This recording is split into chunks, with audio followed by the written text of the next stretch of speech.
Nous avons 4 minutes de retard. Je pense que nous pouvons débuter. C'est un véritable plaisir de vous compter parmi nous aujourd'hui. Merci à toutes et à tous de votre présence.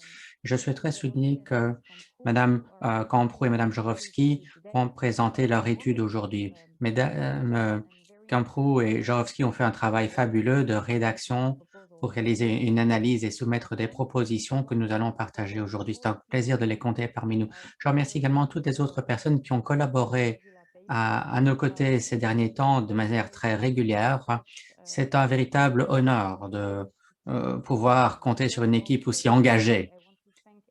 Merci. Donc, merci à toutes et à tous de votre présence aujourd'hui, mais pas seulement. Vous êtes là à chaque occasion, au quotidien, à nos côtés, pour travailler sur ces questions si importantes. Je serai brève en cette introduction.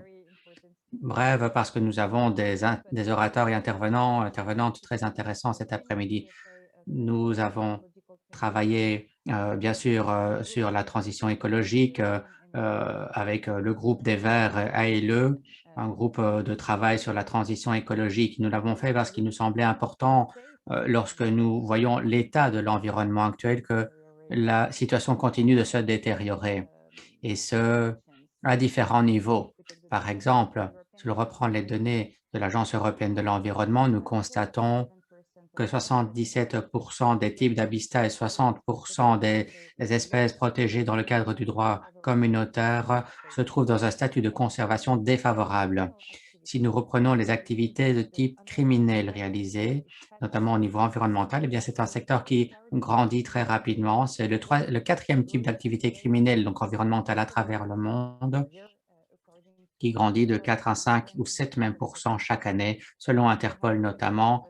Et nous avons quelqu'un de Eurojust aujourd'hui à nos côtés qui pourra abonder dans ce sens pour clarifier la situation et ces chiffres. Donc, nous savons que nous sommes face à des délits environnementaux qui ne sont pas encore visés par le droit. Et la plupart qui le sont, eh bien, ne sont pas véritablement punis. Alors, vous excuserez mon accent, dit l'oratrice. Alors, cela pose deux questions. Premièrement, l'aspect juridique du pacte européen est-il suffisamment fort pour faire face à l'urgence climatique et nous permet-il également d'atteindre les objectifs environnementaux qui ont été adoptés dans le contexte de ce pacte vert? Autre question, notre paradigme juridique, c'est-à-dire la manière dont nous avons rédigé le droit communautaire, nous permet-il de faire suffisamment pour protéger la planète, l'humanité et le vivant? Alors, il semble à ce jour que ce contexte juridique, ce contrat que nous avons au niveau de l'Union européenne est clairement insuffisant. Il est insuffisant parce que nous sommes trop anthropocentrés et nous ne reconnaissons pas la valeur intrinsèque de tout ce qui nous entoure. Cet accord fait preuve de différentes faiblesses et c'est ce dont nous allons parler aujourd'hui. Un point très important parce que nous allons constater qu'il est très important d'aborder ces questions en détail. Les chercheuses qui ont réalisé cette étude ont travaillé, ont cité Myriel Delmas-Marty, une juriste française qui a écrit plusieurs livres et a lancé un appel pour que l'on fasse respecter le droit.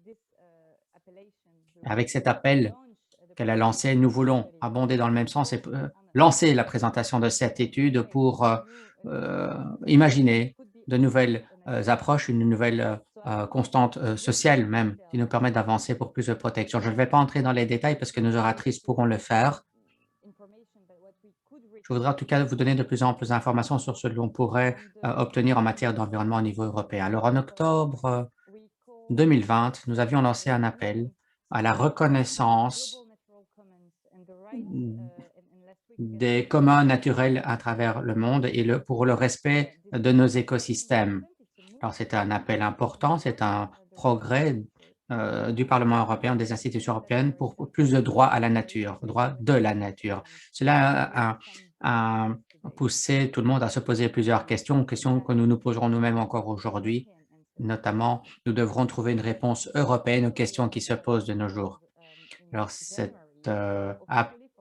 appel a donné lieu à un autre appel, celui de janvier, qui a requis de par la Commission européenne, la reconnaissance d'un écocide, notamment par la Cour de justice européenne. Et la semaine dernière, nous avons demandé l'inscription de l'écocide dans le droit de l'Union européenne, dans le droit communautaire. Nous souhaitons que l'écocide soit requis au plus haut niveau et reconnu dans le même sens qui est préconisé d'ailleurs par le GIEC. Alors, sans plus attendre, je vais vous présenter les oratrices et orateurs de ce jour. Bien sûr, nos deux auteurs, Véronique Jarowski et Marie-Pierre Camproux, qui vous parleront bien sûr de leur étude, de leurs propositions. Nous comptons également parmi nous Madame Smilova d'Eurojust. Alors, elle parlera des délits environnementaux de l'Union européenne. C'est une question qui est très importante de nos jours et son point de vue nous permettra de mieux comprendre la situation. Nous comptons également Jojo Mehta de la Fondation Stop Écocide, qui travaille donc au niveau international et avec des experts internationaux pour faire reconnaître l'écocide en tant que crime international. Et nous comptons également parmi nous Emmanuel Daou, avocat français spécialisé dans le droit pénal, qui est un des grands avocats qui a travaillé sur l'affaire du siècle. L'affaire du siècle, qui est une grande affaire en France sur le climat, notamment. Il connaît bien les affaires climatiques. Il pourra nous en parler, parler de la situation en France et même peut-être même au-delà de l'Hexagone. Donc, c'est un plaisir de vous compter parmi nous. Nous comptons également d'autres distingués invités, des personnes qui nous parleront de changements concrets dans la législation européenne. C'est la raison pour laquelle je suis heureuse d'annoncer la présence de Peter Csonka, chef d'unité à la DG Justice de la Commission européenne. Monsieur Csonka travaille sur le droit environnemental de l'Union européenne. Vous savez qu'il y aura bientôt une révision de la directive sur la protection de l'environnement pour la fin de l'année, en théorie. Donc, Peter Csonka pourra nous en reparler. Et nous comptons parmi nous Isabelle Pérignon. C'est un plaisir de vous compter parmi nous, madame. Vous êtes chef de cabinet du commissaire Didier Reynders, donc pour la Commission européenne, commissaire de la justice, pour la justice, qui a déjà décidé de renforcer cette partie, la partie juridique du Green Deal, du Pacte vert, et notamment dans la perspective de la révision de la directive sur la protection de l'environnement. Et donc, vous êtes dans le bon cabinet pour nous donner les dernières informations sur les nouvelles attentes et peut-être pourrez-vous nous dire comment intégrer les propositions dont nous parlerons qui ont été réalisées dans le cadre de l'étude. Et donc, sans plus attendre, mesdames et messieurs, je vais directement donner la parole à Madame Camproux et Madame Jarowski qui vont nous présenter leur étude. Mesdames, vous avez la parole. Bien, donc je vais partager mon document. Voilà. Du coup, j'ai plus rien.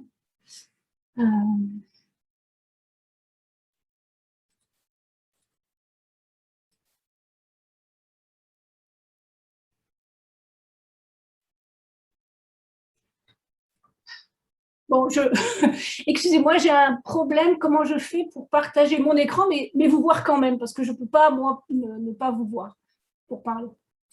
Je crois que c'est pas possible. C'est l'un ou l'autre. Ah. Bon, vous préférez me voir ou vous préférez voir mon PowerPoint? Non, mais nous on voit les deux. Ah. Donc, oui. Du coup, là, vous le voyez, là? Oui. Ah, super. Ah, bah alors ça me sauve. Je n'ai pas besoin de le voir, moi. OK, super. Bien. Non, mais on ne voit pas votre écran, pardon. Ah. Mais quand vous mettez votre écran, on vous voit quand même. Ouais. Donc, il faut que je vous imagine, quoi. Oui. Bien. Donc, si je fais ça, vous le voyez. C'est moi qui ne vous vois plus, c'est ça? Oui. Bon. Ben, je vais essayer comme ça. Donc, excusez-moi pour ces réglages. Donc, avant tout, je remercie Marie Toussaint de nous donner l'occasion de nous exprimer et d'exposer nos travaux scientifiques. Rapidement, donc, parce qu'on a très peu de temps, donc il faut donc, que je vous présente qu'est-ce qu'on peut imaginer juridiquement quand on parle de commun naturel. Donc, qu'est-ce que c'est un commun naturel? Pourquoi on peut l'imaginer et comment?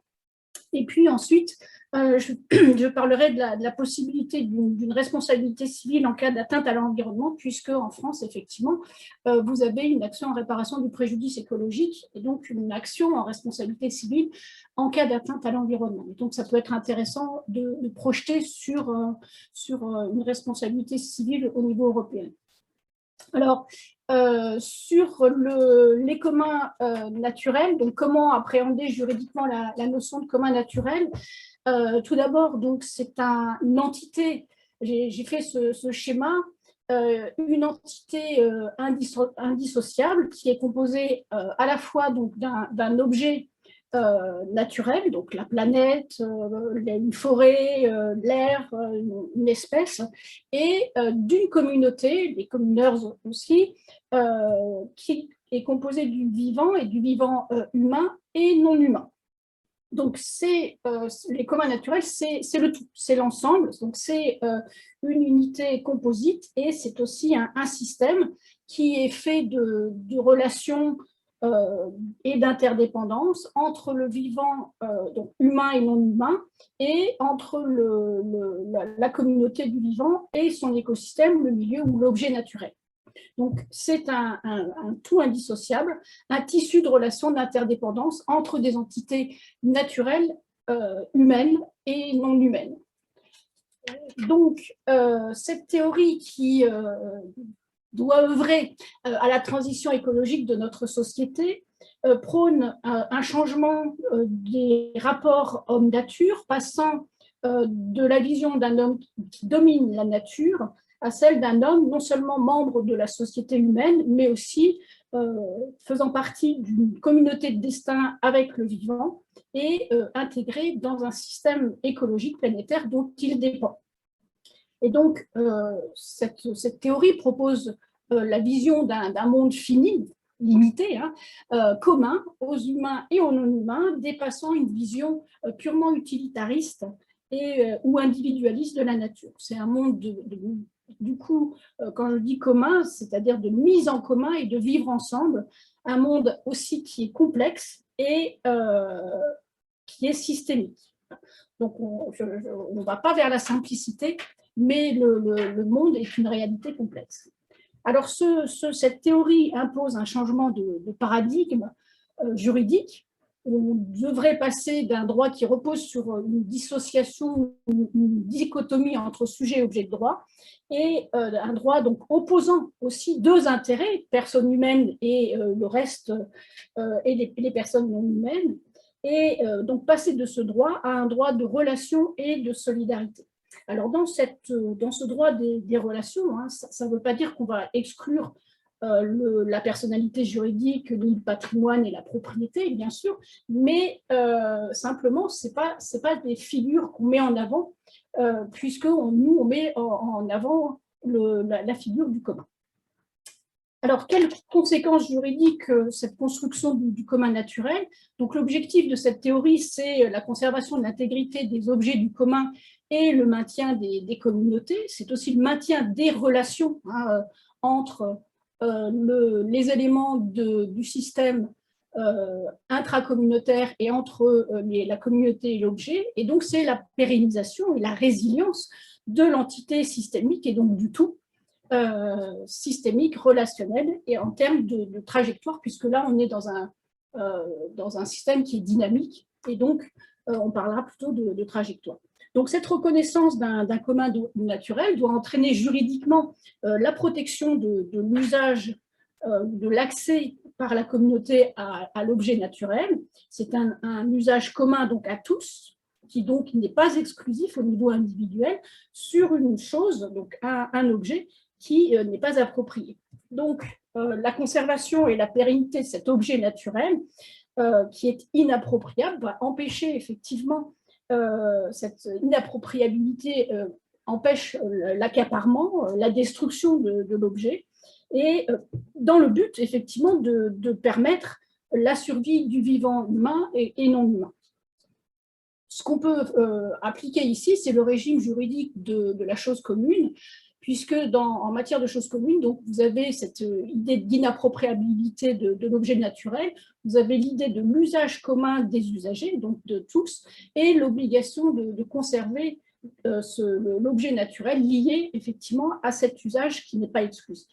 Donc le respect de ces conséquences juridiques de cette théorie des communs naturels doit pouvoir être défendu par la reconnaissance d'un intérêt du commun, un intérêt donc regroupant effectivement l'intérêt de l'objet du commun, l'intérêt des usagers et en même temps les relations systémiques. Donc cet intérêt qui est commun, c'est aussi un intérêt en commun entre humains et non humains.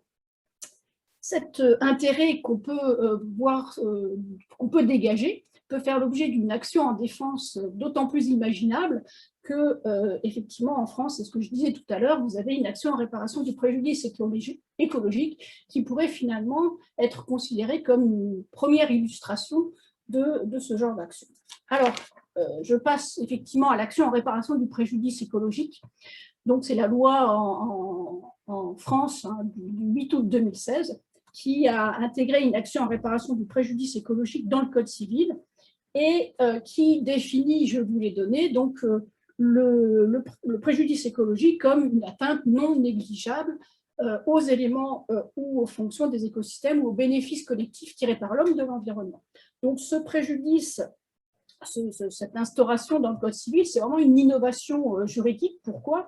Parce qu'effectivement, le préjudice réparable ici n'est pas la lésion qui est faite à une personne ou à ses biens, donc ni à une personnalité juridique, ni à un patrimoine, mais une atteinte, donc une lésion d'un intérêt non humain, ceux des écosystèmes directement, quand on parle dans la définition d'atteinte aux éléments ou aux fonctions des écosystèmes, donc c'est des intérêts non humains, ou bien de la lésion, et ça peut être cumulatif, de la lésion d'intérêts humains, mais cette fois-ci uniquement dans une dimension collective relative aux utilités que l'humanité peut tirer de l'environnement. Pardon. Et donc là, on parle de bénéfices collectifs tirés par l'homme de l'environnement. Et donc ici, ce préjudice écologique correspond bien à la lésion d'un intérêt du commun naturel et exprime ici le regroupement d'intérêts qui ne sont pas exclusifs, mais au contraire inclusifs d'entités humaines et non humaines. Ce préjudice écologique, si effectivement il est admis comme réparable, entraîne une nécessité d'adapter l'action en réparation, l'action en responsabilité civile, en tout cas de deux manières, ou notamment de deux manières. Il peut y avoir plein d'autres éléments. Tout d'abord, les titulaires de l'action, puisqu'ici, l'environnement n'est pas un sujet, donc le titulaire de l'action doit être envisagé comme des titulaires diverses, une pluralité de titulaires, puisqu'on doit voir avec ces identifications de titulaires une diversité des intérêts coexistants dans cet écosystème. Donc ici, vivant ou non, humain ou non humain. Deuxième élément, la réparation doit être obligatoirement affectée au rétablissement d'un bon fonctionnement du commun, donc et assurer la santé et le bien-être des communautés humaines et non humaines. Et donc vous avez une priorité qui doit être donnée à la réparation en nature, et en cas d'indemnisation, une affectation de cette indemnisation à cet objectif de réparation. Voilà. Donc je ne sais pas où j'en suis dans mes minutes, je n'ai pas regardé. Ça fait presque 10 minutes. Ça fait 10 minutes. Oui, parce qu'effectivement, ensuite, donc, ce que je voulais dire, c'est que cette action n'est pas une action en réparation d'un préjudice individuel classique, ou centrée sur l'homme et ses biens, mais bien une action pour réparer les atteintes à l'environnement. Et donc, ça permet effectivement de confirmer la possibilité d'instaurer une responsabilité civile en cas d'atteinte à l'environnement et bien sûr au niveau européen. Donc, je j'avais énoncé différents éléments qu'on pouvait travailler dans une directive qui serait plus focalisée sur la responsabilité civile. Ceci dit, on peut le reprendre après dans les questions. Voilà. Ça dépend, parce que si vous pouvez le faire en 2 minutes, oui, on peut laisser bah, les 2 minutes. Donc si on pense effectivement à cette directive responsabilité environnementale qui a finalement eu comme conséquence d'instaurer des polices administratives, en tout cas, c'est comme ça qu'on parle en droit français, une police administrative, donc où effectivement c'est à l'État de décider d'agir ou non au regard des atteintes. On devrait pouvoir passer effectivement d'une police administrative à une responsabilité directe des auteurs des dommages sans passer par l'action, voire l'écran de l'État. Ensuite, effectivement, on peut étendre la définition des dommages à l'environnement qui est dans la directive aux atteintes au sol pour lui-même et non pas en fonction de l'atteinte à la santé humaine. Comprendre, intégrer l'air, intégrer aussi les espèces ou habitats non protégés, puisque pour l'instant, il faut que, enfin, on parle de biodiversité protégée. Et donc là, la question de la gravité aussi, on pourrait en discuter. Ensuite, si on parle de l'action en responsabilité, il faut penser aux personnes effectivement qui peuvent agir. Donc là, effectivement, c'est ce que je disais tout à l'heure. Donc, il faut une pluralité de titulaires, surtout. Et cette pluralité ne devrait pas affecter effectivement le principe de non-cumul de la réparation, puisque, effectivement, de toute façon, quand on parle d'action en réparation des atteintes à l'environnement, il faut prôner des mesures ordonnées qui doivent être affectées à la prévention ou à la réparation de l'objet naturel, donc donner une priorité, effectivement, à la réparation en nature. Et si ce n'est pas une réparation en nature, eh bien, prévoir une affectation de l'indemnisation, effectivement, alors, soit à des projets de réparation, soit à l'attribution à un fonds qui n'existe pas, hein, mais on peut se poser la question. Plus techniquement, en matière de responsabilité civile, je pense qu'effectivement, on peut aller un peu plus loin que ce qui existe aujourd'hui en matière de responsabilité, puisqu'on peut prôner l'idée d'intégrer dans les modes de preuve le faisceau de présomption grave, précise et concordante, hein, plutôt que de devoir rapporter la preuve positive de l'existence d'une atteinte ou du lien de causalité ou du responsable.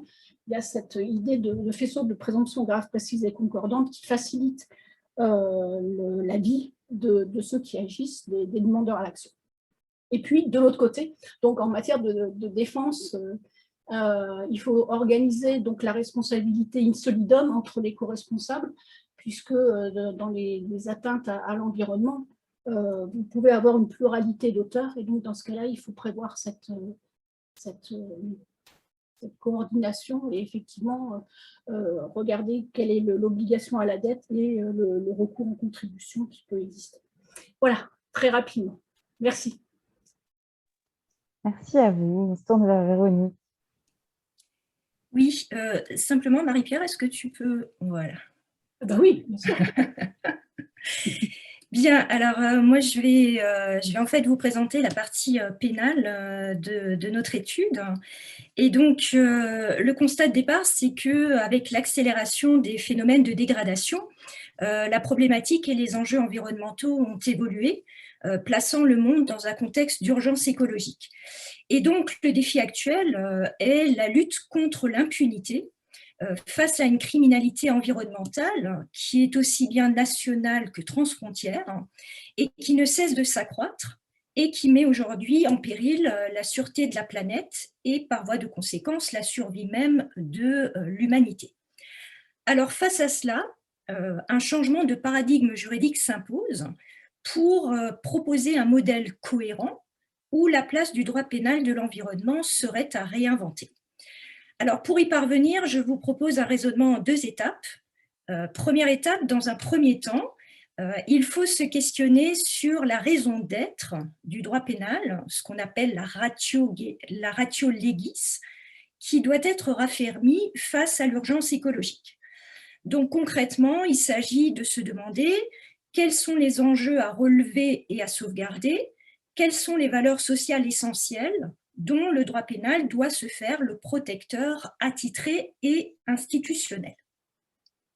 Alors, pour répondre à ces questions, il s'agit d'abord, pour le droit de l'environnement, de sortir de l'anthropocentrisme qui caractérise actuellement la majorité des textes juridiques et des discours politiques qui n'envisagent pas l'environnement per se, c'est-à-dire pour lui-même, mais dans ses fonctions utiles à l'homme.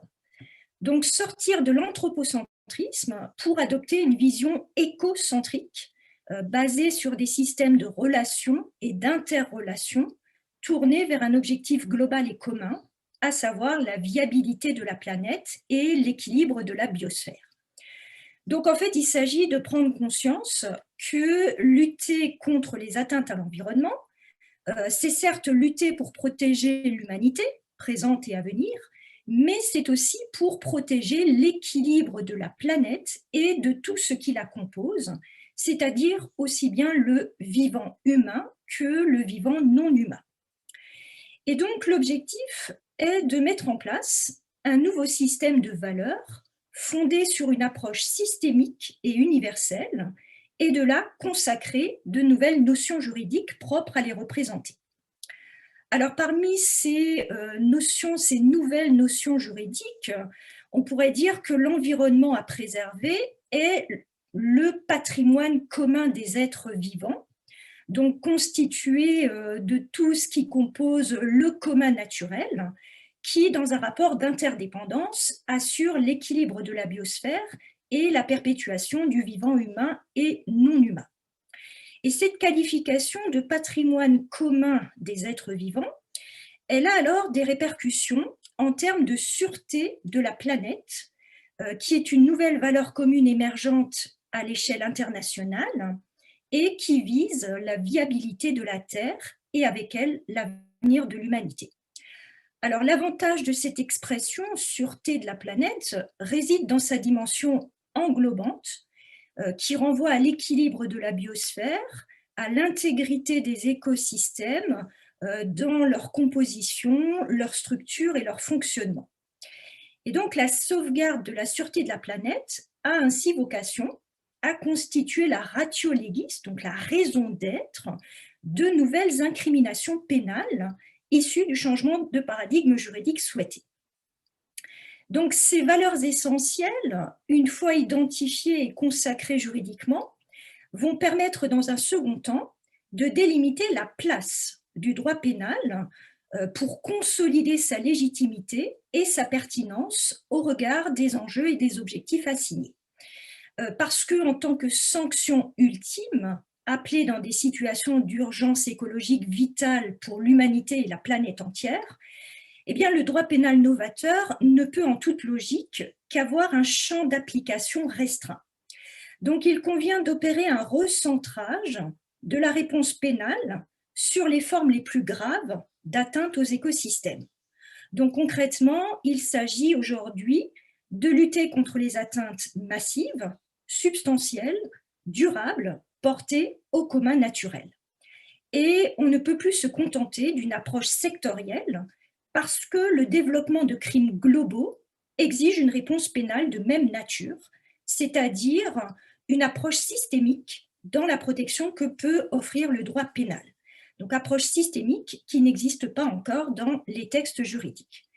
Donc, il faut proposer des incriminations englobantes qui répriment de manière sévère les comportements impactant la sûreté de la planète, ceci pour garantir le droit des générations futures. Et dans ce cadre déterminé, la priorité doit être également donnée à la non-acceptation de l'irréversibilité, ce qui implique d'agir au stade des risques, c'est-à-dire avant la réalisation des dommages. Alors, ces nouvelles incriminations de mise en danger de l'environnement pourraient s'inscrire dans un processus répressif à deux temps. Premier temps, en amont, les situations situation créant un risque grave de catastrophe écologique nécessite une infraction spéciale de risque causé à la sûreté de la planète. Donc effectivement, l'existence de périls susceptibles d'impacter la sûreté de la planète appelle à incriminer à titre principal les comportements particulièrement dangereux, l'utilisation de certains moyens, de procédés destructeurs en tant que tels, sans attendre le dommage qui pourrait à terme en découler et s'avérer irréversible. Et donc la vocation de cette infraction formelle, c'est de faire obstacle à la réalisation d'infractions plus graves parce que de résultats situés en aval. Et donc j'en arrive au deuxième temps. Donc les infractions plus graves de résultats qui se réalisent en cas d'échec des politiques de prévention et de dissuasion constitueraient donc la deuxième étape du processus de répression, dont la traduction ultime serait le crime d'écocide, donc crime le plus grave commis contre l'environnement, qui en tout temps porte atteinte à la sûreté de la planète.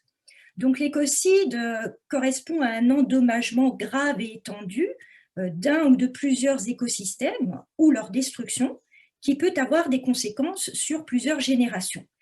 Et l'écocide traduit aujourd'hui une réalité inquiétante parce que nombre de grandes pollutions et de dégradations écologiques causées par les activités économiques, notamment des entreprises transnationales qui délocalisent leurs activités dans les pays en voie de développement, peuvent être qualifiées ainsi. Or, si ces comportements ne sont pas rapidement incriminés, tant au niveau international que national, si ces entreprises restent autorisées à poursuivre leurs activités destructrices en toute impunité, eh bien, il en résultera une destruction massive de l'environnement à l'échelle planétaire. Donc, l'urgence écologique nécessite la reconnaissance d'un crime autonome d'écocide pour les atteintes intentionnelles les plus graves portées au patrimoine commun des êtres vivants. Et ça, c'est d'autant plus important qu'en pratique, ce sont différents cas d'espèces qui échappent à la répression pénale et qui nécessitent donc l'intervention du législateur, que ce soit en amont face aux risques environnementaux systématiques ou en aval du résultat dommageable redouté. Parce que le point commun de toutes les grandes affaires de pollution et de dégradation des écosystèmes, eh bien, c'est l'impunité de ceux qui en sont à l'origine, que ce soit les groupements criminels appelés les écomafias et qui sont responsables de différents trafics illicites, ou que ce soit des entreprises de commerce légal qui exercent leurs activités économiques sans aucune précaution et au mépris de leur devoir général de vigilance environnementale. Or, je pense que cette impunité, elle est aujourd'hui d'autant plus inacceptable qu'elle met en jeu l'existence même de l'humanité et la viabilité de la planète qui sont liées par un même destin. Voilà, je vous remercie de votre attention et nous pouvons effectivement répondre à vos questions. Merci beaucoup Véronique et Marie-Pierre, Madame Jaworski et Camproux. J'espère que tout ce qui a été soulevé a suscité des questions. J'ai vu qu'il y en avait dans les Q&R et que Madame Camproux y avait déjà en partie répondu, donc c'est super, mais voilà, je reçois des messages qui me disent que c'est très clair, votre présentation, et j'espère qu'on pourra en tirer des pistes pour y travailler et gagner des majorités sur les pistes que vous proposez. Je me tourne sans plus tarder, parce que l'heure tourne effectivement, vers Jelena Smirnova d'Eurojust. Madame Jaworski vient d'aborder la question des crimes et de l'impunité. Vous avez chez Eurojust travaillé sur ces enjeux de criminalité environnementale. Voilà, je vois que vous êtes en train de vous connecter. C'est super. Donc, je vous laisse la parole pour 5 minutes. Thank you very much. Merci beaucoup. Je démarre ma présentation.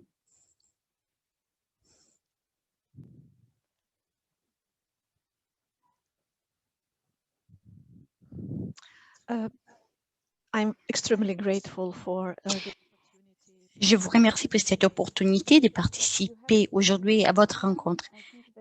Désolé, votre caméra est éteinte, donc nous ne voyons pas votre présentation.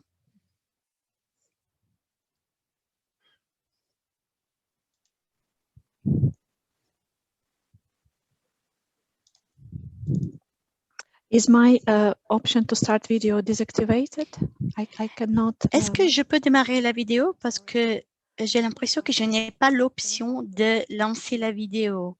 Nous demandons l'aide de notre assistante philippine.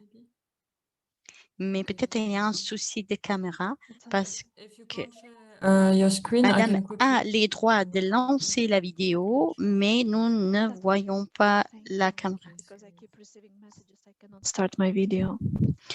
Mais on essaie de trouver une solution à ce problème technique. Merci, Philippe.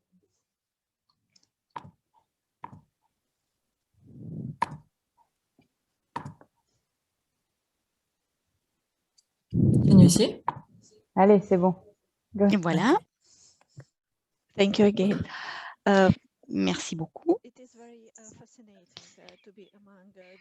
Comme je disais, c'est un plaisir pour moi d'être ici parmi les premiers à entendre à propos de cette étude, donc de voir quels sont les résultats de cette étude. C'est vraiment étonnant et c'est incroyable. Ici, moi, je représente Eurojust.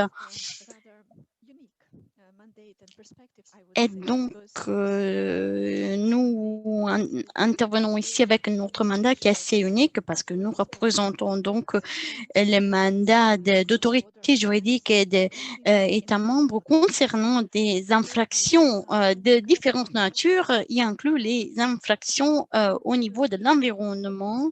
Et donc, je suis à mesure de vous donner un peu une vision européenne de ce qui se passe dans ce domaine au niveau européen, c'est-à-dire des infractions environnementales transfrontalières.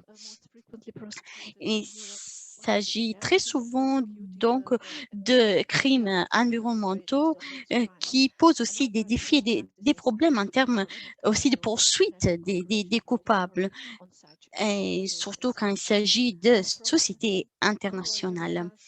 Et sur la base de notre travail, donc nous voyons que l'approche actuelle pour la protection de l'environnement vis-à-vis d'infractions ou de crimes s'avère limitée. On peut dire cela comme ça. Donc, et nous disons, affirmons cela sur la base des résultats qui ressortent de notre travail. Sur ma présentation, vous voyez différents points que je vous présente qui sont liés à la relation que nous avons rédigée. Je ne vais pas vous présenter tous les points, mais je vais vous présenter une analyse. Donc, pour ceux qui sont intéressés, cette étude est disponible en ligne. Je vous encourage donc à le consulter, à le regarder. Mais maintenant, je souhaite vous demander de passer à la prochaine slide. Et vous voyez que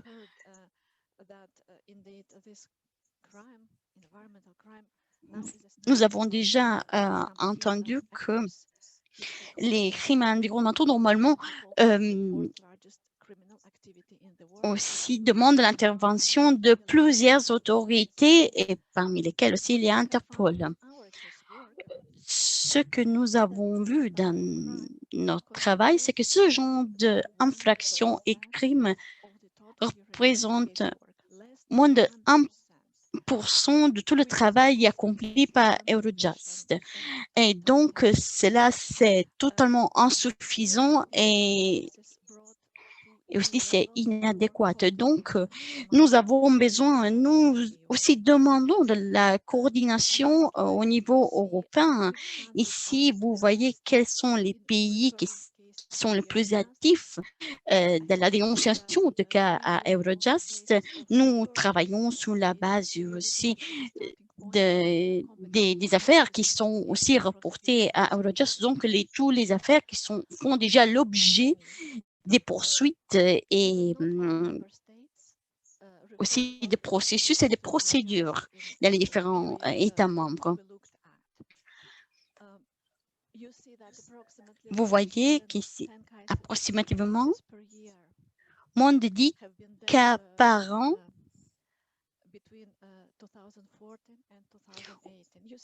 ont été dénoncés entre 2014 et 2018 et il y a eu une augmentation en 2018, surtout par rapport au cas de diesel et tous les soucis liés aux voitures et toutes les recherches qui ont été faites aussi sur ce cas et concernant les voitures et les soucis posés par ces voitures et le fonctionnement.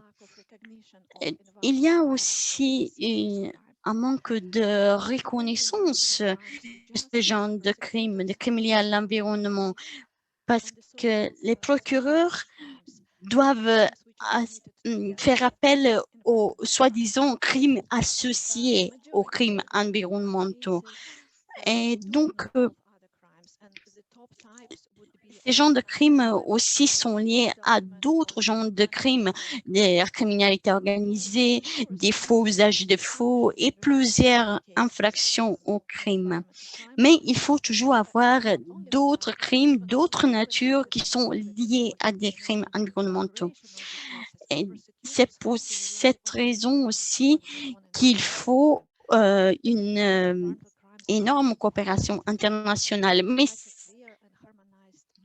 Mais ça est aussi,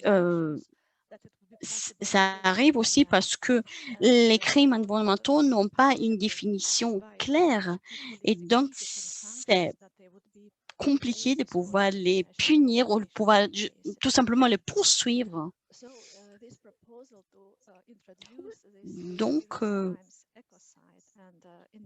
nous proposons donc l'inclusion de l'écocide parmi les crimes les plus dangereux de la planète et pour la planète. Bien sûr, il s'agit d'un concept totalement innovant, mais le moment est venu pour repenser ce système d'idées, de concepts au niveau du droit pénal européen et aussi international, parce que l'approche actuelle s'avère inappropriée et inefficace.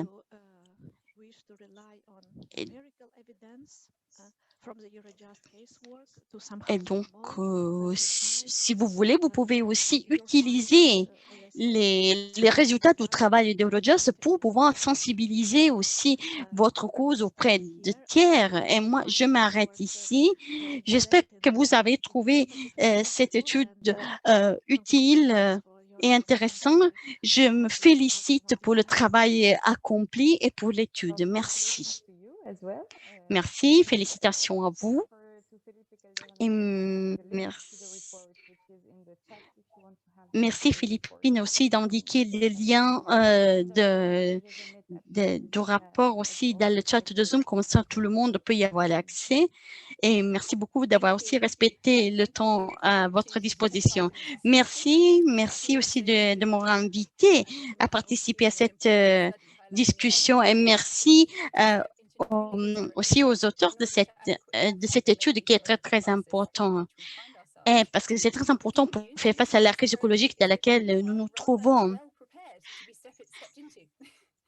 Et donc, cette étude, c'est vraiment une bonne base pour se préparer à faire face à cette crise. Et Stop Ecocide, cette fondation, bien sûr, s'occupe aussi de lutter contre l'écocide.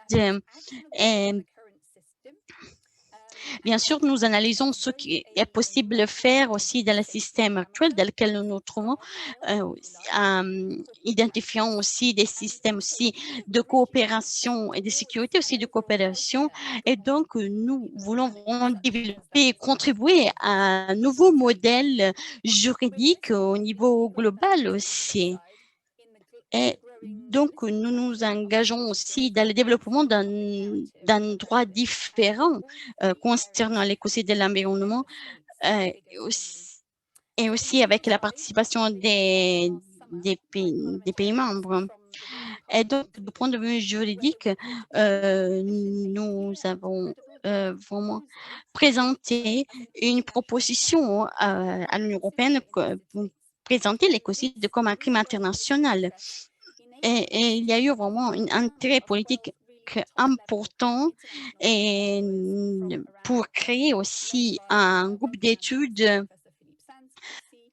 qui est géré par différents juristes et différents experts au niveau international.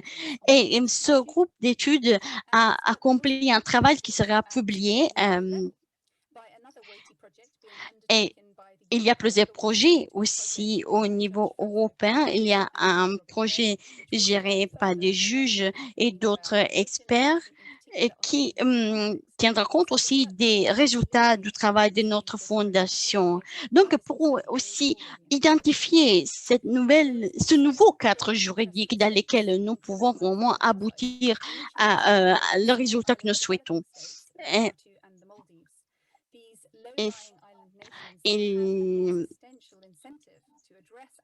C'est important aussi d'inclure dans ces projets les soi-disant pays en développement et mais aussi les engager dans la lutte contre le changement climatique. Et donc, c'est important de définir des nouveaux crimes et des nouvelles infractions vis-à-vis de l'environnement, comme nous discutons aujourd'hui. Le président Macron a exprimé son soutien donc, au développement de ce droit international et des nouvelles lois donc, qui sont plus visées donc, à aussi poursuivre le crime environnemental au niveau aussi européen et vis-à-vis des sociétés. Et donc, il s'agit d'avoir une approche donc qui se base sur l'identification d'un dommage et aussi d'un risque, d'un préjugé.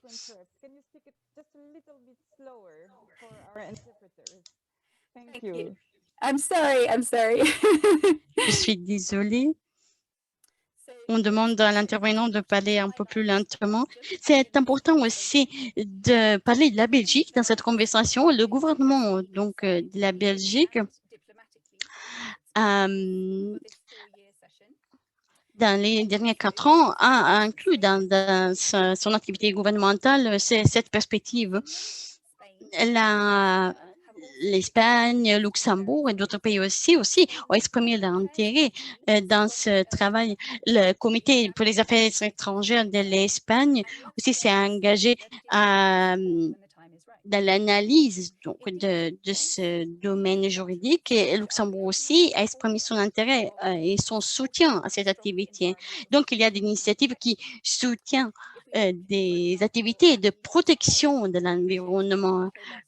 Par exemple, l'année dernière, au Royaume-Uni, il y a eu plusieurs activités aussi en coopération avec les Nations Unies et avec la collaboration des États membres.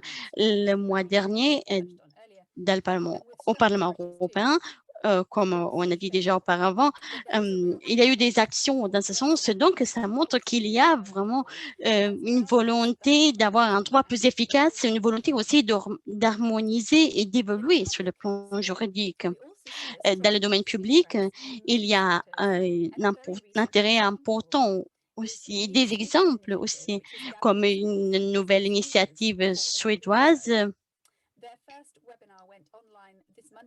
qui veut sensibiliser dans ce domaine de l'écocide, qui veut aussi informer les gens par rapport à l'écocide. Et donc, ça, c'est un signal clair de cette volonté comme a montré l'Assemblée climatique des citoyens français. Bien sûr, il y a donc cette volonté de façon unanime, lutter dans ce sens. Et donc, il y a une mobilisation au niveau climatique. Il y a des chercheurs aussi qui, depuis plusieurs années, s'engagent dans ce domaine et dans des débats aussi dans les médias, dans la politique. Parmi les privés citoyens, les citoyens privés, on parle maintenant de changement climatique et d'environnement et l'écocide aussi maintenant fait partie de ce débat.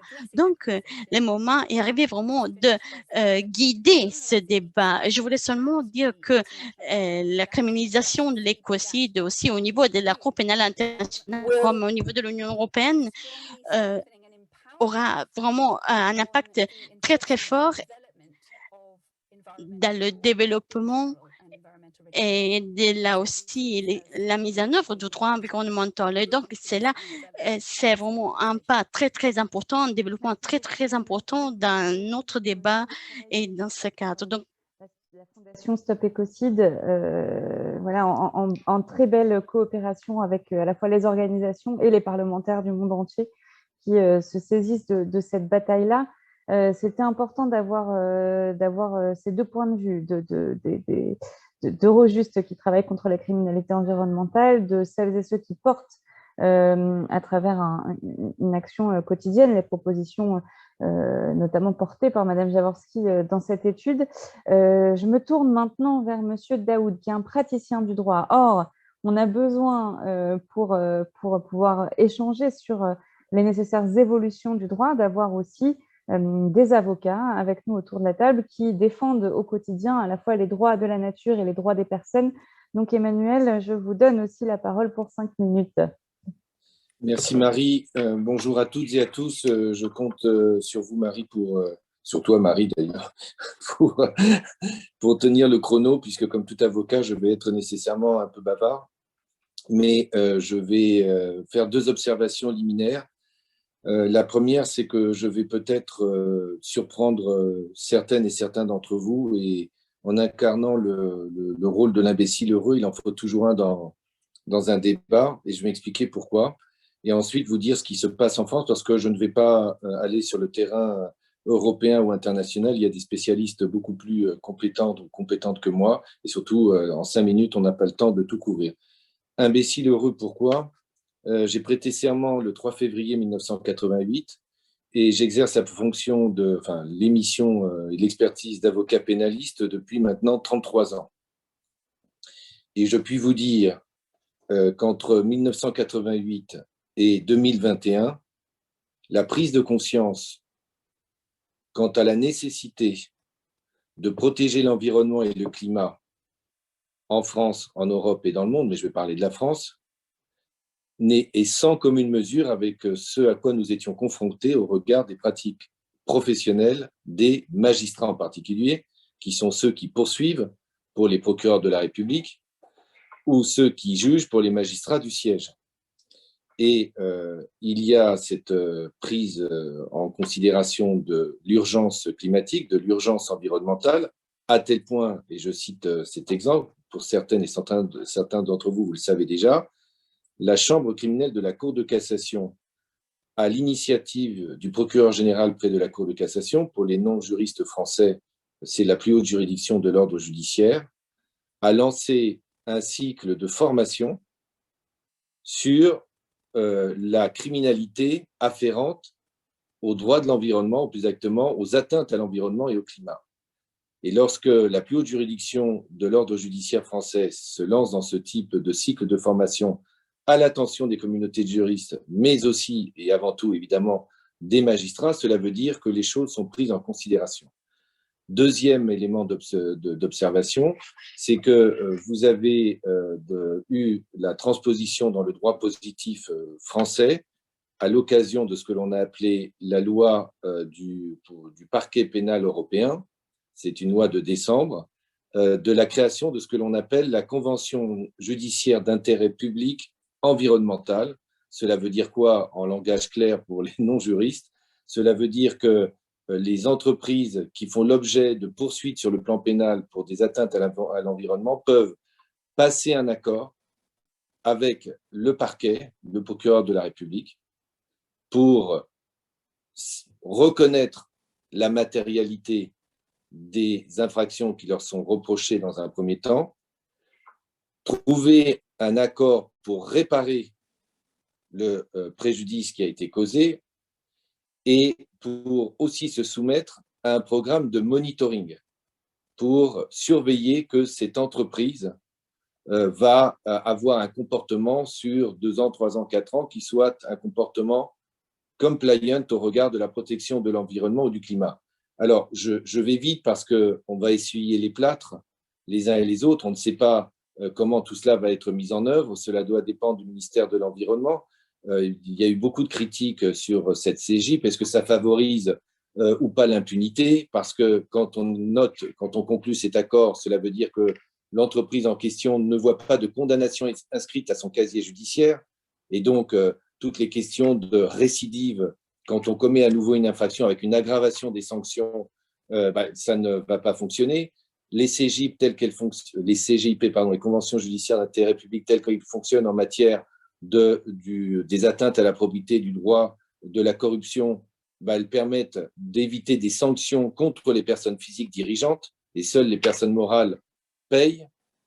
Avec, vous connaissez l'adage, en tout cas, plaie d'argent n'est pas mortel. Donc, certains et certaines ont pu dire, finalement, il suffit de payer pour continuer à polluer. Je pense qu'il ne faut pas être binaire dans l'approche, mais en tout cas, pour les praticiens du droit pénal, c'est un progrès. Et puis, là aussi, il y a eu des progrès. Je ne sais pas si ça va se traduire de façon très concrète dans notre droit positif, mais il y a eu le 4 mai 2021, vous le savez, pour celles et ceux qui suivent l'actualité parlementaire française, a été adopté en première lecture par les députés le projet de loi portant lutte contre le dérèglement climatique et renforcement de résilience face à ses effets.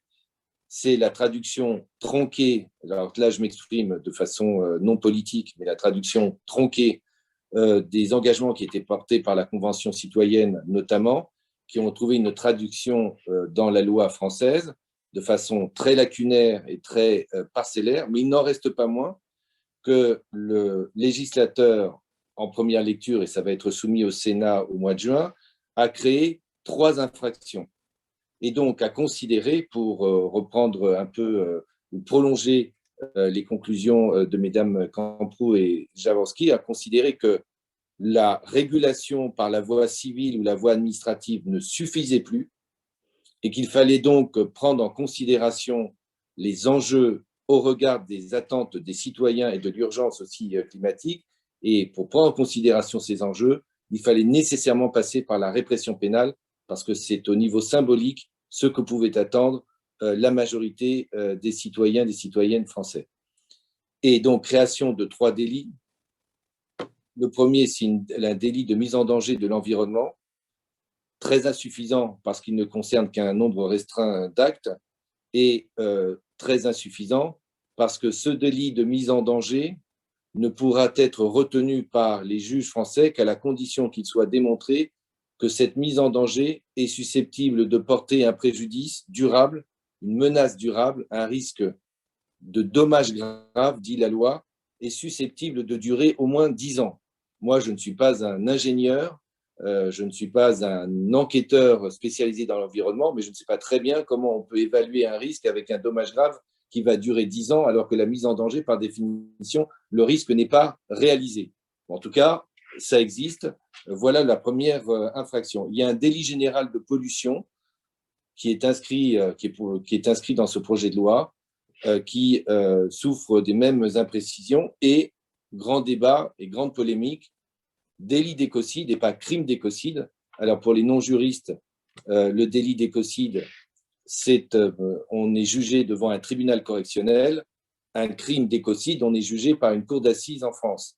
Et donc, ce n'est pas le même type de peine, puisque, grosso modo, les délits, on ne va pas au-delà de 10 ans d'emprisonnement, et le crime d'écocide, pour les propositions qui étaient faites, notamment par une association qui m'est chère, Notre Affaire à tous, je souris en le disant, proposait une définition de 15 ans avec des peines d'amende et des pourcentages réalisés sur le chiffre d'affaires avec des choses un peu plus conséquentes.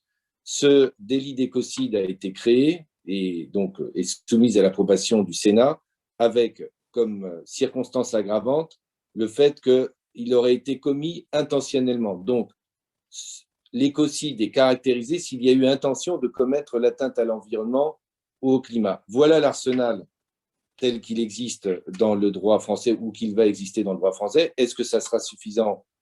On verra bien. On verra bien aussi si des amendements vont permettre d'améliorer la définition de ces infractions devant le Sénat, et on verra bien quel est le texte qui va être adopté de façon définitive. Mais en tout cas, je constate qu'il était temps que sous la pression de l'urgence climatique, sous la pression de l'affaire du siècle et de la signature de cette pétition par plus de 2 millions de personnes, le gouvernement français c'est M. Macron, ça aurait pu être quelqu'un d'autre, a décidé de prendre le taureau par les cornes. Il faut bien faire aussi un peu de politique.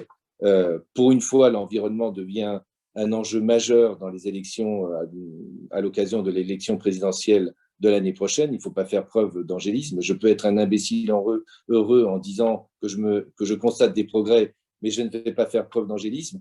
Et pour finir, et pour respecter le timing, je voudrais aussi insister sur un point très particulier, parce que parfois on dissocie trop facilement le droit pénal et le droit civil.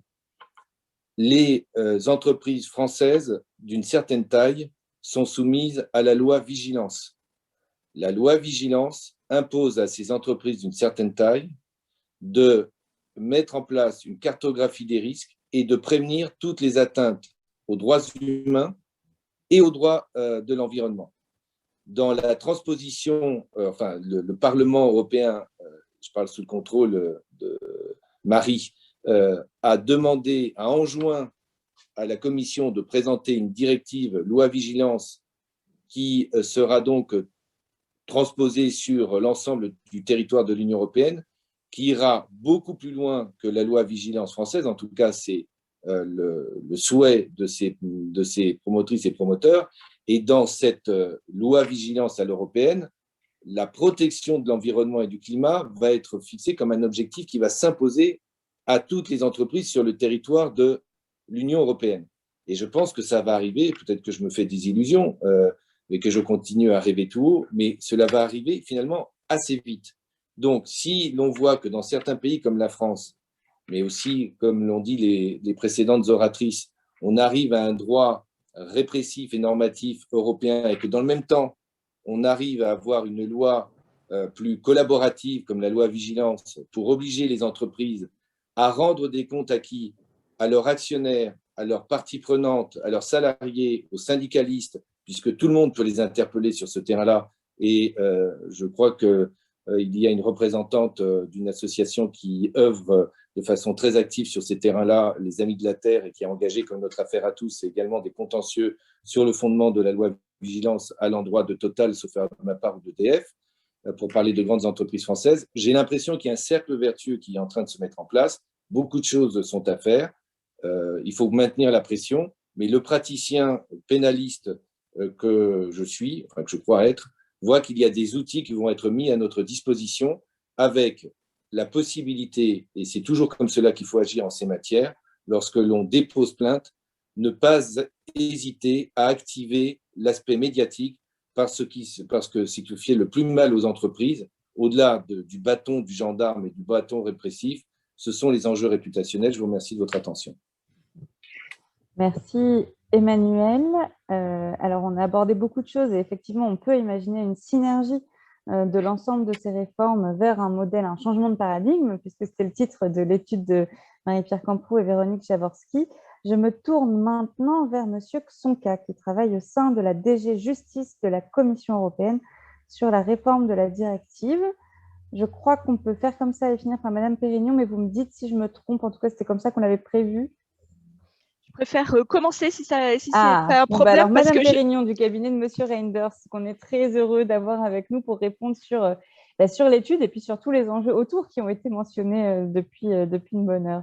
Donc, je vais commencer et je passerai la parole à Peter Csonka, que vous connaissez bien. Donc, merci beaucoup, Madame la députée, pour votre invitation sur ce sujet qui me tient particulièrement à cœur. Donc, je suis vraiment ravie d'être avec vous cet après-midi. C'est une priorité vraiment.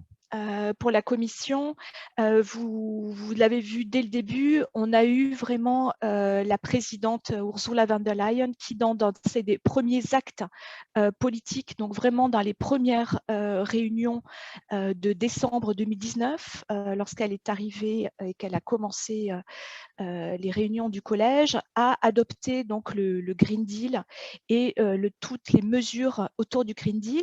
Et dans ce cadre-là, on a énormément en fait de commissaires qui sont très actifs en matière pour promouvoir en fait et développer le droit environnemental et essayer d'avoir des actions vraiment dans ce domaine.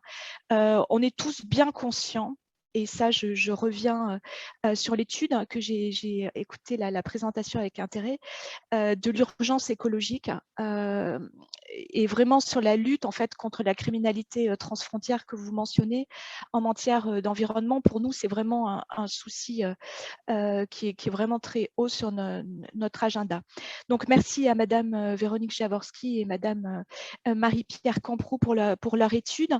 Je vais, moi, juste dire un mot, puisque Maître Daoud l'a évoqué, en fait, sur la loi vigilance qu'on prépare au niveau européen, pour vous confirmer que c'est un des sujets majeurs sur lequel travaille le commissaire Didier Reynders, qui est prévu pour adoption cet automne.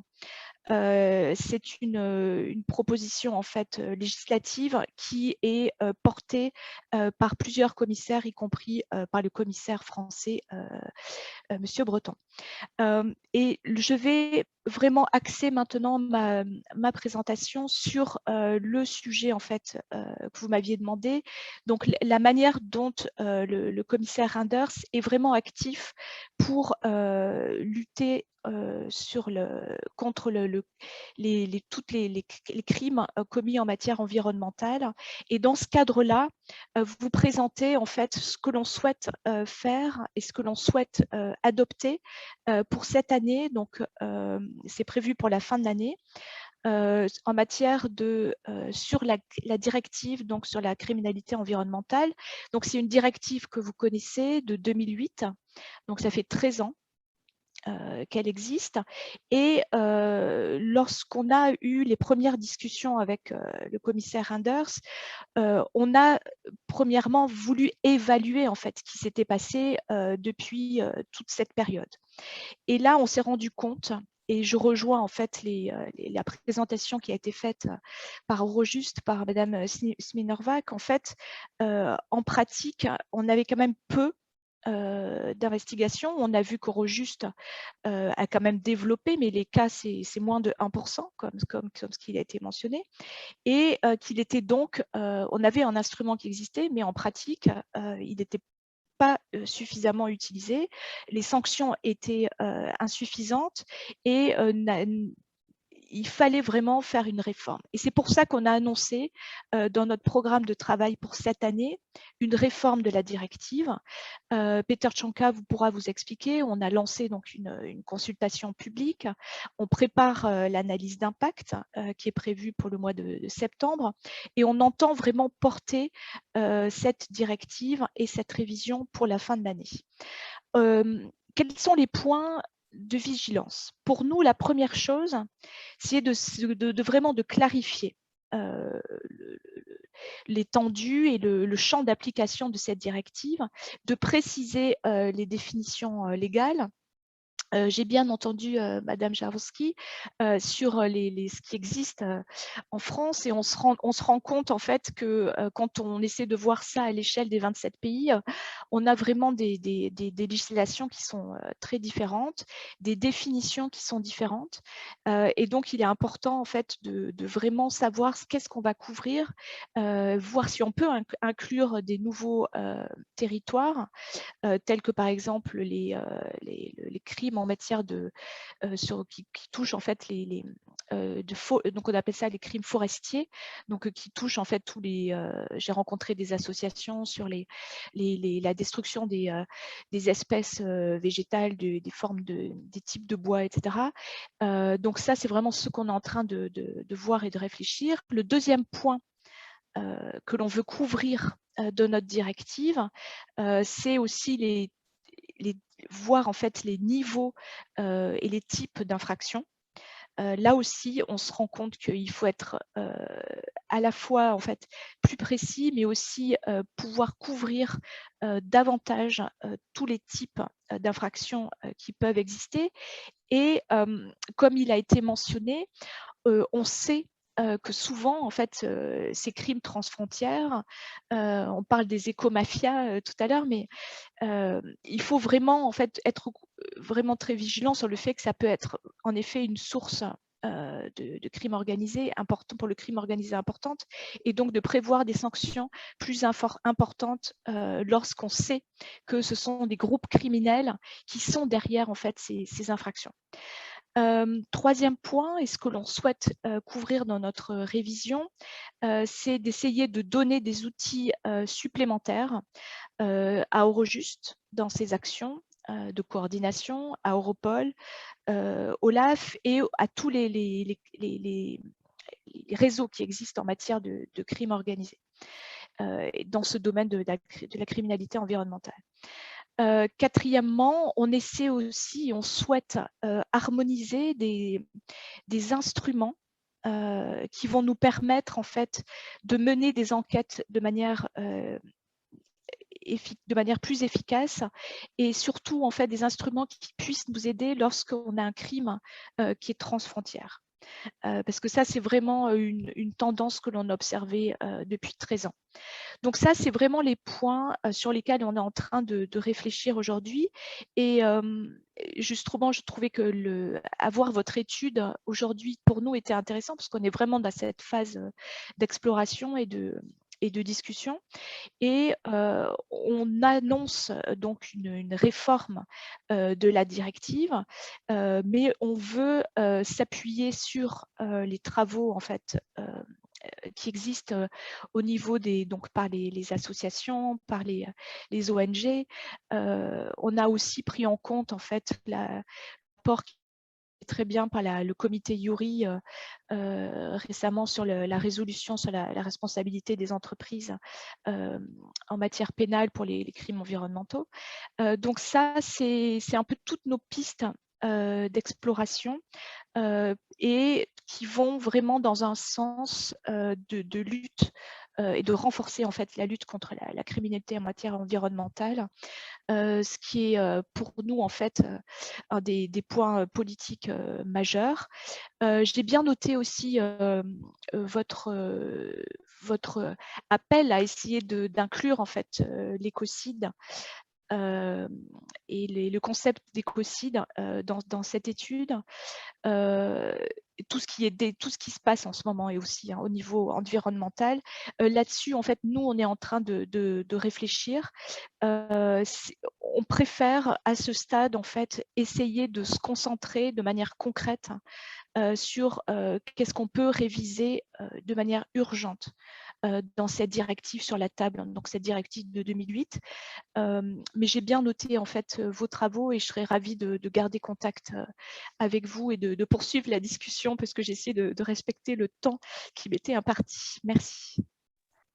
Merci beaucoup, Madame Pérignon.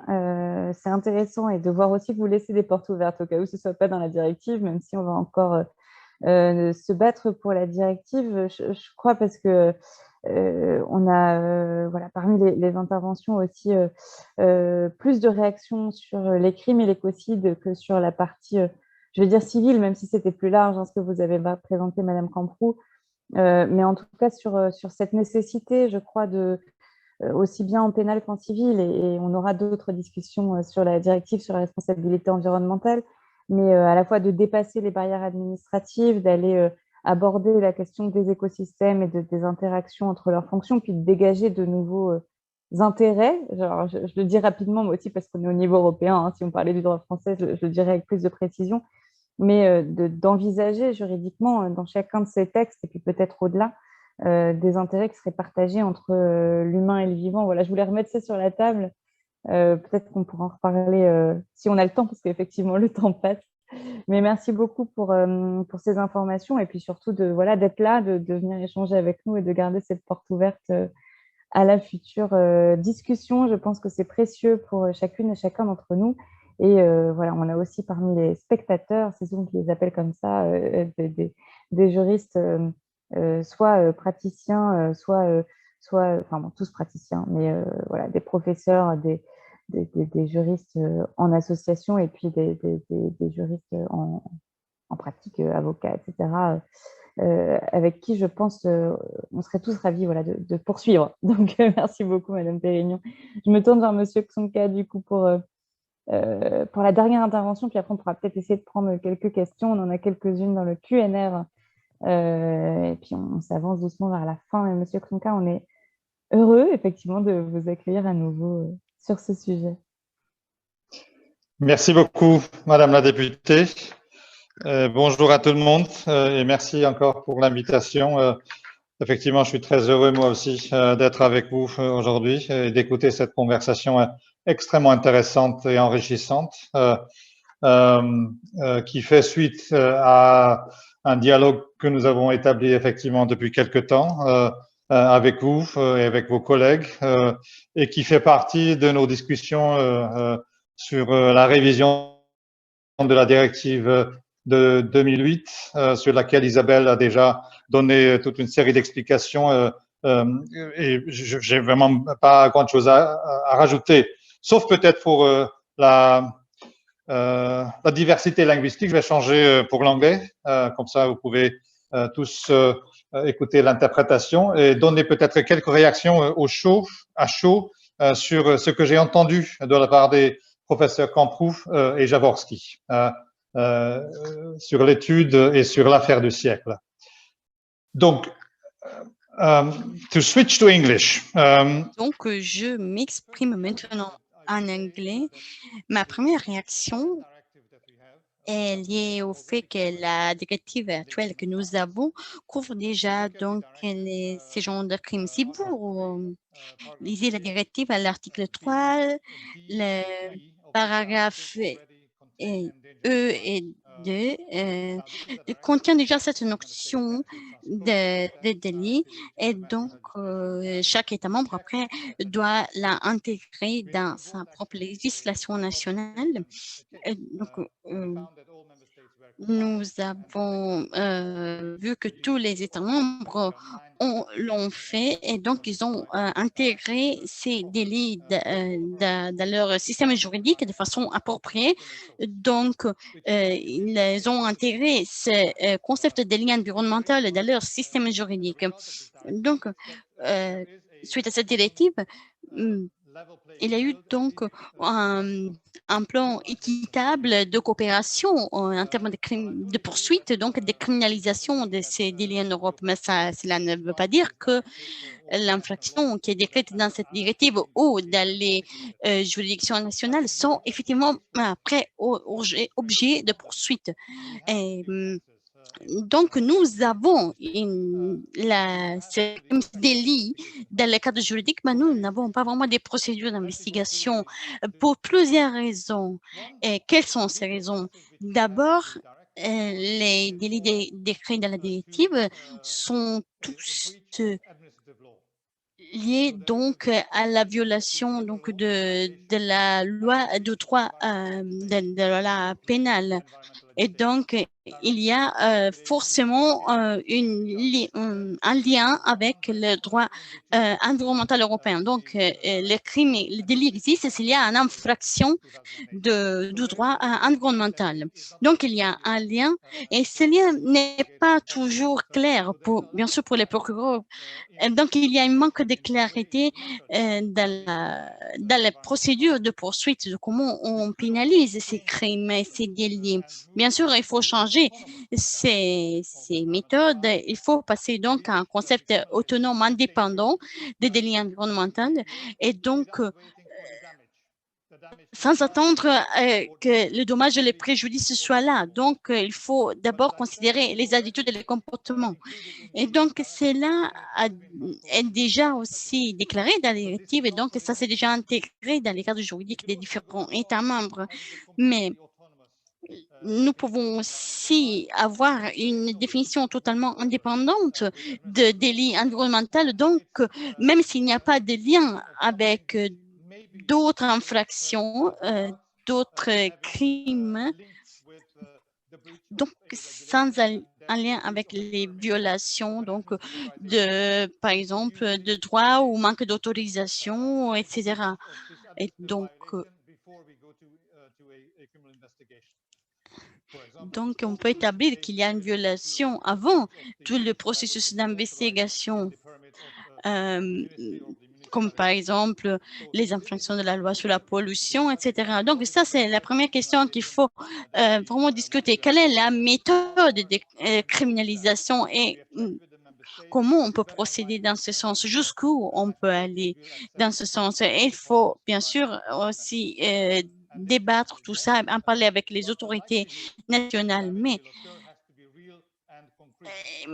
il faut évaluer aussi la possibilité que le risque se traduise après un vrai préjudice. Et ça, ce n'est pas facile à établir. Parce qu'il faut vraiment être précis quand il s'agit de droit pénal, il faut être spécifique, il faut rentrer dans les détails. Donc, il faut vraiment une concrétisation du danger quand on parle de droit pénal. Le deuxième point dont je souhaiterais parler donc, est l'aspect de la directive liée aux sanctions. Donc, la directive se base aussi sur la jurisprudence de la Cour de justice. C'est ça, probablement maintenant, il y aura des sanctions minimales qui seront introduites pour avoir une harmonisation basique, donc pour avoir des sanctions qui sont applicables dans tous les États membres et qui peuvent être appliquées donc par tous les législateurs. C'est ce que nous faisons normalement au niveau de l'Union européenne, au niveau juridique. Et donc, les sanctions peuvent intégrer plusieurs procédures comme la poursuite de sociétés qui ne s'engagent pas dans le recyclage ou qui ne gèrent pas de façon correcte les eaux, etc., les eaux qu'ils utilisent. Et donc, c'est quelque chose de nouveau que nous devons analyser et donc évaluer aussi la possibilité de pousser les gens à respecter l'environnement à travers ces sanctions. Et troisièmement, il y a l'introduction aussi des certaines obligations qui peuvent de quelque façon encourager l'application de cette directive. Et cela veut dire que les autorités doivent être liés les uns les autres dans leur travail de vérification et aussi de dénonciation aussi auprès des tribunaux des infractions. Et ça veut dire qu'ils doivent coopérer. Et ça veut dire aussi que les moyens d'investigation aussi doivent être un peu harmonisés pour, bien sûr, faire face à la criminalité organisée comme à travers différents moyens technologiques aussi d'écoute, par exemple, et parce qu'on parle de criminalité organisée comme l'écomafia et d'autres. Et donc, il faut avoir des moyens qui soient efficaces contre cette criminalité organisée. Et pour terminer, l'Europol et l'Eurojust doivent bien sûr faire partie de cette bataille, de cette organisation à travers des professionnels. Nous avons un réseau de procureurs aussi qui ont une certaine expérience au niveau de l'environnement.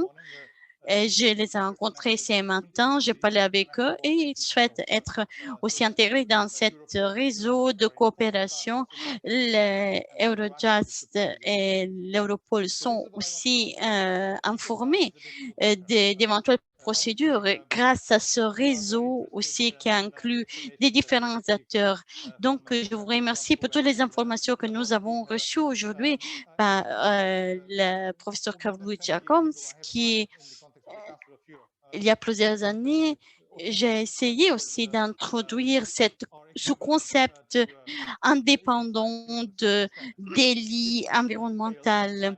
Et cette tentative a échoué de quelque façon. On sait que cette étude donnera une grande contribution à tout ça et qu'intègre aussi cette idée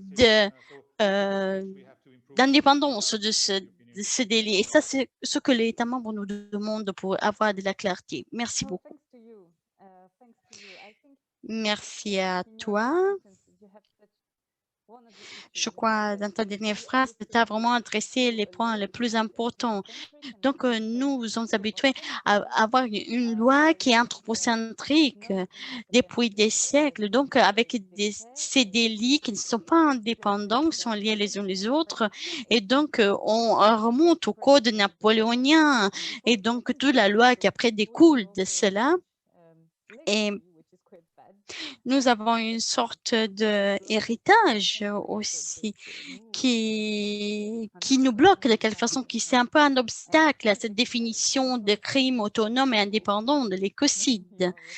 Donc, nous empêche un peu d'avoir cette définition indépendante et autonome des délits. Et donc, je vous propose de rester encore 5 ou 10 minutes.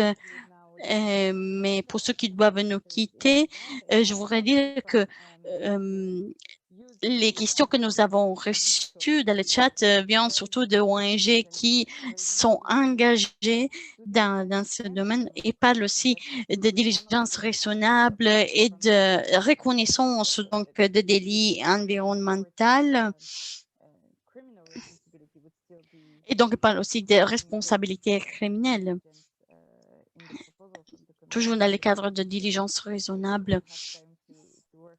Et nous prendrons le temps au niveau du Parlement européen aussi dans les prochains mois de travailler sur ce sujet.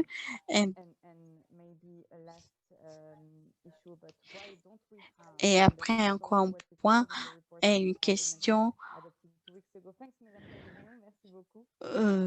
concernant différents points que nous avons déjà adressés dans l'étude dont nous avons entendu aujourd'hui. Et on parle aussi des responsabilités civiles, environnementales, concernant les émissions de CO2. Et donc, on parle aussi de pollution et de responsabilité civile concernant la pollution et les émissions de gaz à effet de serre. Et ce que nous avons vu aussi dans le cas de Shell aux Pays-Bas, et c'est quelque chose qu'il faut suivre. D'après, je sais que nous avons ces questions. Peut-être nous pouvons prendre quelques minutes pour chacune de ces questions, juste pour dire au revoir rapidement. Moi, ce que je veux faire, parce que ce sont les auteurs de cette étude. Je voudrais donner la parole donc à Marie-Pierre, peut-être pour une remarque, pour nous donner une sorte de feedback sur ce que nous avons entendu aujourd'hui et aussi ton opinion sur la révision, sur la proposition de révision, donc ce que nous devrions faire et de nous dire comment on peut t'aider. Donc, je te donne la parole, Marie-Pierre. Tu as éteint ton micro. Alors que je voulais l'allumer. Oui, je vais me dépêcher parce que je sais bien que l'actualité, c'est plutôt le pénal, mais aussi le civil. Donc, effectivement, il y avait une question dans le chat et j'aurais bien aimé que, effectivement, Isabelle Pérignon y réponde sur la directive relative à la due diligence des multinationales, parce qu'effectivement, j'aurais bien, moi, aimé savoir et voir comment ça s'articulait avec le projet de réforme de la directive responsabilité environnementale. Voilà. Parce que est-ce qu'on peut y joindre la réparation des atteintes à l'environnement ou est-ce que c'est voilà, comment ça s'articule, et ça il faut à mon avis maintenant le penser, puisque effectivement quand on pense réparation ou action en réparation d'une atteinte à l'environnement, ce qui, moi, me paraît intéressant, c'est de pouvoir l'additionner à chaque fois qu'on a un nouveau régime de responsabilité, c'est un produit défectueux ou bien, effectivement, sur la due diligence des multinationales, il faudrait pouvoir, effectivement, ajouter ou compléter avec, effectivement, l'idée que quand il y a des atteintes, on regarde aussi les atteintes à l'environnement, ce qui n'est pas le cas aujourd'hui. Donc ça serait assez intéressant. Et du coup, moi, c'est pour ça que dans cette réforme de la directive, cette fois-ci, responsabilité environnementale, là aussi, moi, je suivrai ça de très près. puisque je trouve que il y a plein de choses à faire, plein de progrès à réaliser. Je trouve que c'est une directive qui a vraiment mis le pied à l'étrier, je dois dire. Maintenant, il faut aller plus loin. Hein. Ça date de 2004. On peut aller plus loin en termes de définition. On peut dépasser. Et puis, c'est ce que je disais tout à l'heure, passer de la police administrative, qui on voit bien, et c'est pas quelque chose de suffisant. Et donc, passer cette fois-ci à un mode de responsabilité civile. Ce qui était à l'origine, d'ailleurs, ce qui était prévu à l'origine de la directive responsabilité environnementale. Donc, il faudrait aller dans ce sens-là, avec effectivement après plein de petits points, enfin de petits points importants, hein, mais pour que cette responsabilité civile, elle soit efficace, elle soit effective et efficace. Voilà. Je passe la parole éventuellement à Véronique. S'il y a plus de questions, je veux bien, hein, mais autrement, voilà. Leur tour. Alors, je me permets juste, moi, un mot effectivement sur la question pénale. Moi, je suis très contente de constater qu'effectivement, pour la Commission européenne, l'une des priorités, c'est la criminalité environnementale. Et on voit que pour le Parlement européen, il en est de même.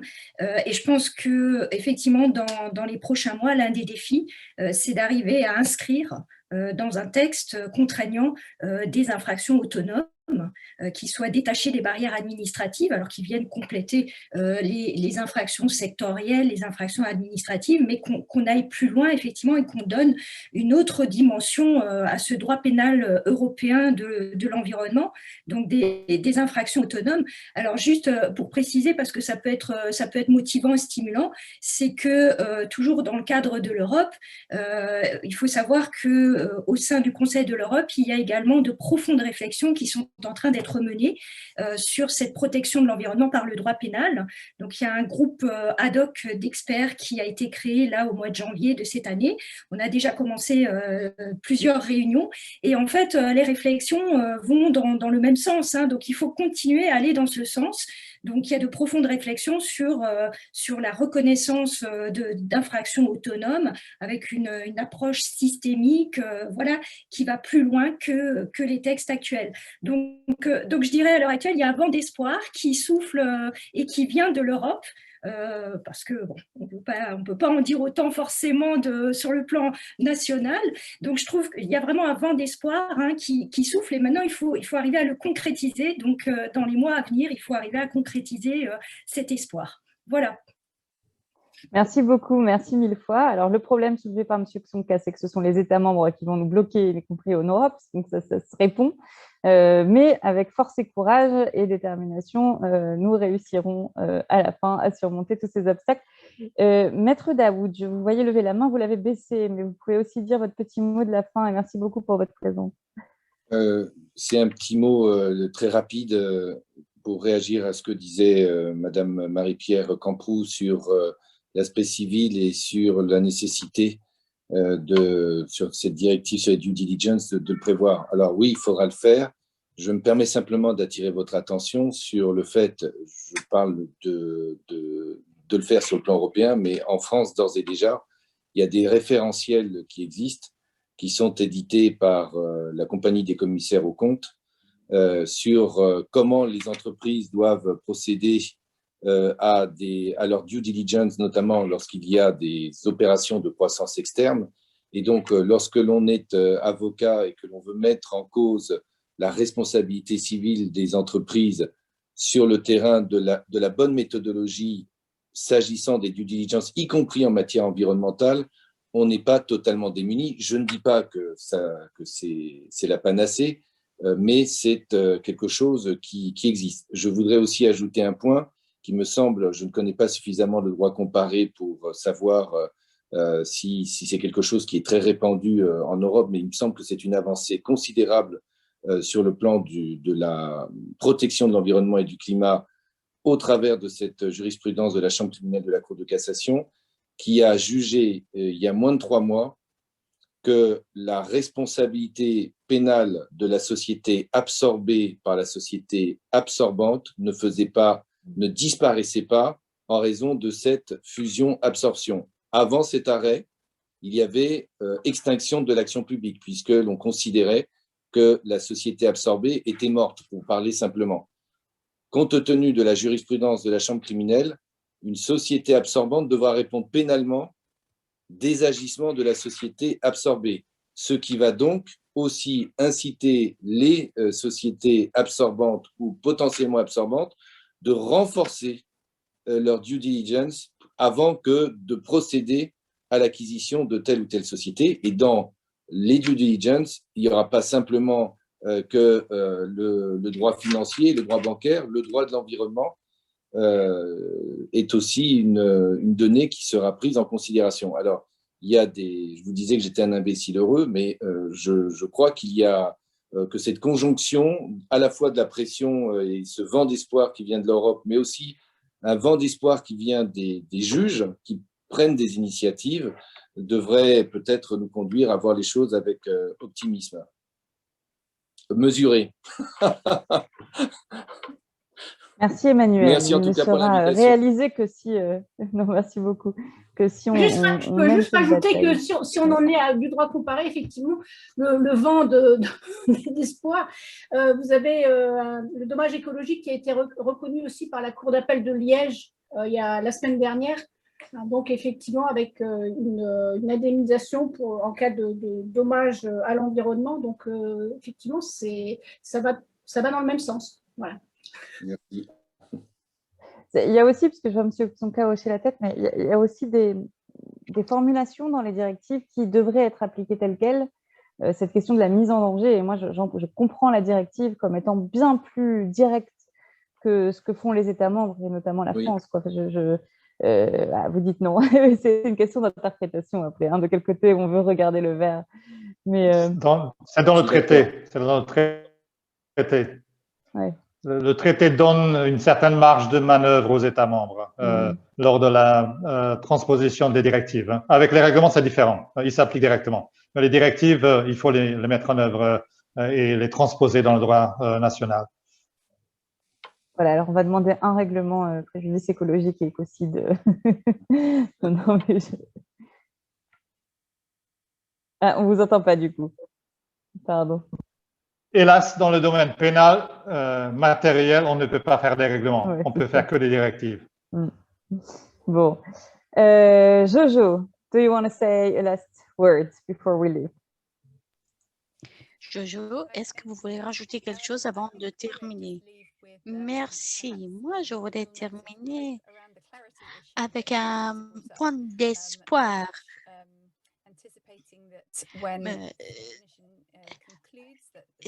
C'est-à-dire que c'est avant d'avoir les résultats du travail du groupe d'études que nous avons mis en place. Donc, cette étude et ces groupes, et les résultats de ces groupes nous aidera beaucoup. Donc, nous intégrons tout ça dans notre débat. Donc, merci à vous tous pour vos contributions. Okay, and then Mrs. Smirnova, and then maybe we can close this brilliant conference.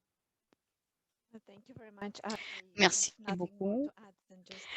Je n'ai rien à ajouter, sinon vous remercier pour m'avoir invité à cette discussion très intéressante aujourd'hui et je vous souhaite vraiment tous les succès dans la promotion des résultats de cette étude. Merci.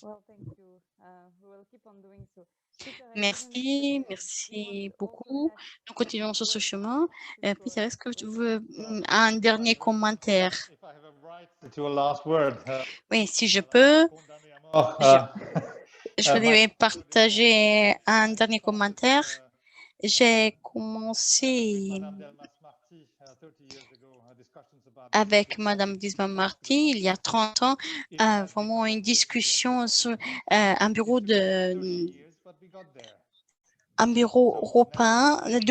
européen. Donc, nous a pris 30 ans, mais nous sommes presque là. Merci. Merci. Merci beaucoup. À Madame Jaworski et Madame Camproux, parce que ce n'est pas seulement cette conférence, c'est évidemment des mois de travail ensemble et de discussion. Et oui, ça va continuer. On va continuer aussi de notre côté à promouvoir vos études votre étude et vos propositions. Merci à chacun et chacune d'entre vous, parce que quand je dis ça, c'est aussi des mois de travail. Et merci aux interprètes qui nous ont beaucoup aidés aujourd'hui, et puis à Philippine et Roxane de mon équipe qui sont toujours là à nous aider à avancer. Merci aussi aux spectateurs et aux spectatrices. Je ne connais pas tout le monde, mais j'en connais une bonne partie, et je sais que ce sont aussi des travailleurs d'arrache-pied.